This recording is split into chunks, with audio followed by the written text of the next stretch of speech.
Mami mo bibia kwaba enfambra GCN page so. Mesrel subscribe to my channel. Founsa mi abel ne so. Ubenya notification. Ensema ekoso wo me mu bia obenye bia tie anase obenye bia hwe ewo GCN page ha.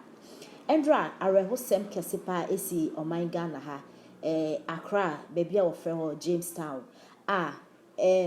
Bullion van edisika eco bank.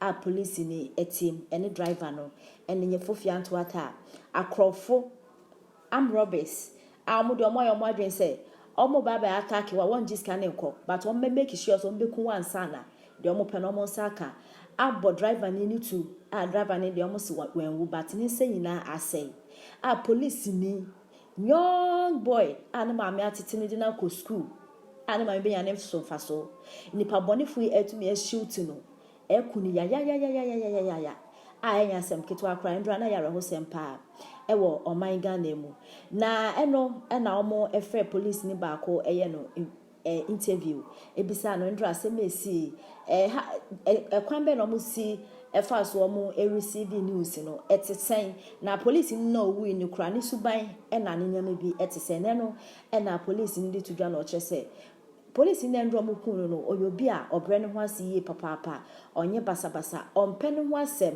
na it's so unfortunate say asem bi say de ato na eyare ho sem ye papa na okire mu no to aso na okire say sa asem ya esi eye bullion van no mo diskegum eco police station eco sorry banks no eyade omo a complain say ye wo bullion van cars ni bi wo ho no ma obotu a enka nipa na ewo mi no empo na wawu enti no ebeya anka banks no omo ento sa cars ni bi se ebeye bebo police fo no omo so etimi ho ban anase empo mo a omo titim drivers obi a ho ban se ebe omo betumi akọ aba asumdwem police ni kire se omo kasa asem na bank fo no ka kire omo so omo beto bi a kire 2023 na just a police who won copy 2023 yes sir and this is not the first time akronfo so eku police for ewo krom yet just a police akronfo ngu so eku police for sa ma no mo mbom ho ban afen so police ni nsem kem no dey to just say omo eye ejuma ewo banks no anase mpenfo no mo dey dan na ka che police for ne say omo kra no omo yan lucky so omo afọ omo anase omo yan lucky so omo tu omo ka na omo di nkan ko police headquarters eko settle omo etu esika bibia wo ho ansana omo kra ba be for omo nti omo de omo fort de esibia enye omo fort na oman Ghana ye timede nyame nko a e no betimi aboye ho ban nti wo ho no mu a bompai say asamuni bia ento anyasa sa asemi abe gebeka radio stations TV stations citizens na ya reho sem na ba mana endra na asemi si ende adebechi no ombe kasa na esu etwa ebi besi bi no mo aka na esu etwa. What are we doing to help the Ghana leaders na yenti ensama police no ede etuja say a police ni na ye bonnet yokuno no one nan for bebre in the Ghana police service na down for bako yane be twichin komo but ye mboni din a police officer ye be janesa yentie you no so worker any challenges say you mo face e busu ya what me come watch Jim FM good sir aja bibia bokwa no pay yeah no yeah ayasemo yanka se Ghana police service ye mamu yako teach you mo na mo ben the late Lance Corporal Emmanuel say I'm sure be yamene hene abusia and to the late Emmanuel say in the police service no your day no your why hey and the can let you for you know pay you be on financing in the agro and then you hear the car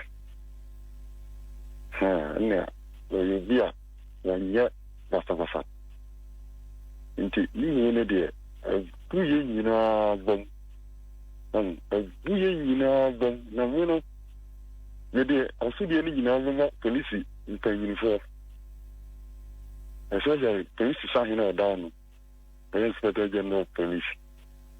If we say, Sandra, wait here, your PR section, only visit person is be ɛma baabi wɔka sɛ ɔmabankofoɔ no as the request of this month ɛyɛ dwene yɛ ɔma mpɛkyɛ sɛ ɛyɛ the right car the armored plate car wɔde bɛyɛ adwuma no ɔbɛyɛ drug polisifoɔ nyinaa ɔmo bɛgya saa adwuma no na sɛ bisa ne sɛ saa deɛ no ɛnkɔpɛ ntavɛi sɛ nka yɛyɛ nsi a nka ɔde saa directive no bɛba anaa sɛbisɛbi yɛte ɔmom hɔ yi yɛnim deɛ ɛkɔ so ɛnyɛ nnɛ ne ade a ɛdi kan a yɛku polisi ni innocent polisi a ni a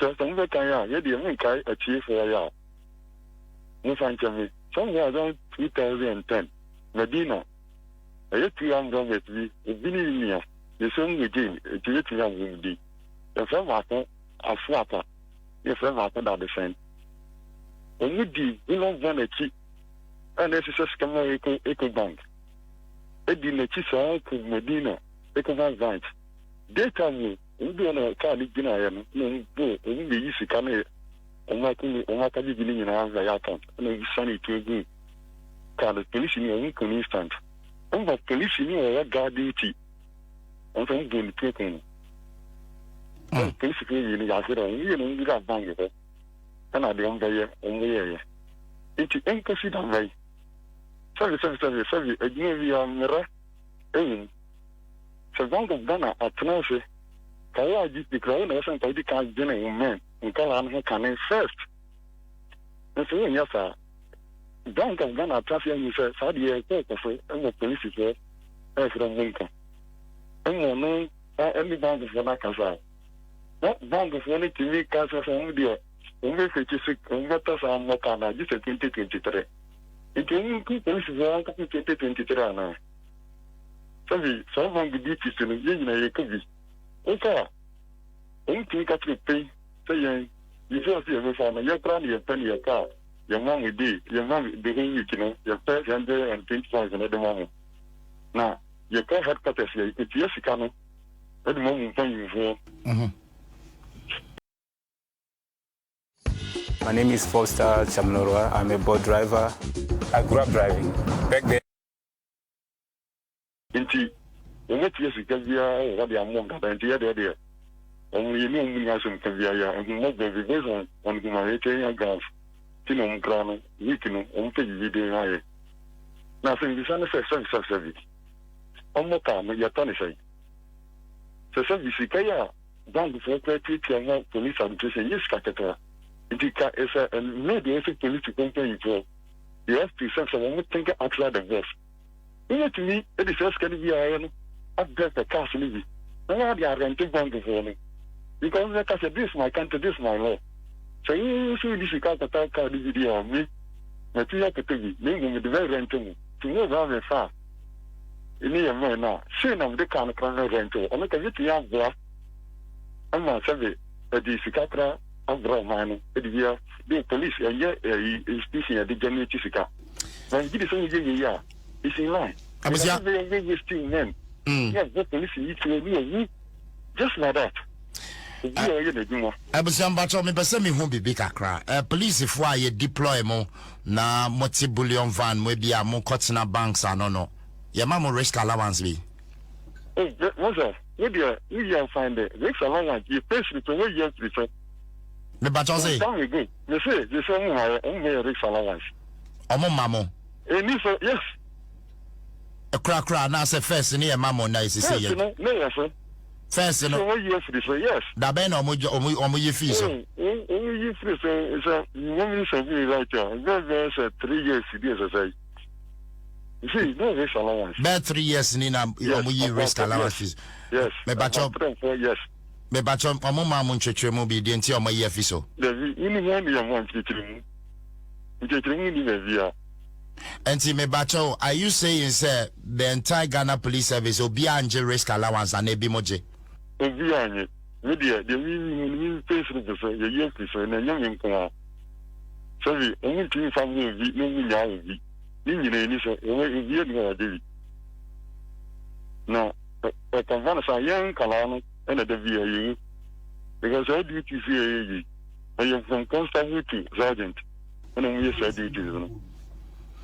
Me bacho. Me tie we busia. Iti yana yɛ victim